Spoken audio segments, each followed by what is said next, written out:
My name is Cathal. I did the Masters in Equality Studies part-time, and I took 3 years to do it because I spent the third year on a thesis.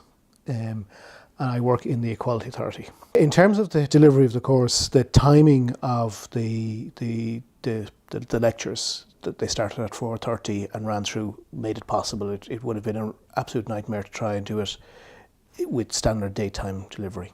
I remember the first evening we were at a seminar, and you're going around the room, and because it's your first evening, they haven't given you a handout to have read.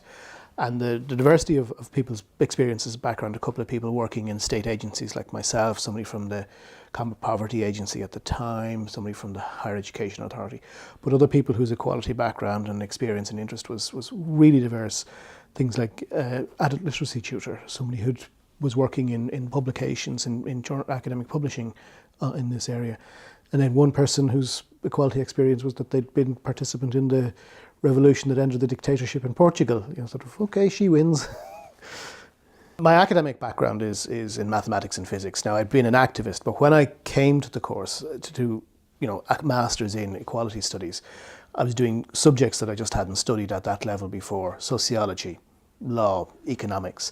And I found myself struggling in the first term with the course on feminist theory, and I went to Cathal and said, I'm not getting this. And she said, well, go do a mock exam question from a previous paper and I'll give you feedback.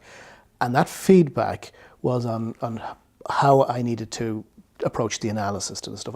In mathematics, you give the facts out, you get the facts in, you give the facts back out, and I was doing that. But you need to bring your views and your analysis and your opinion on the thing, and that is something I didn't realise and didn't know.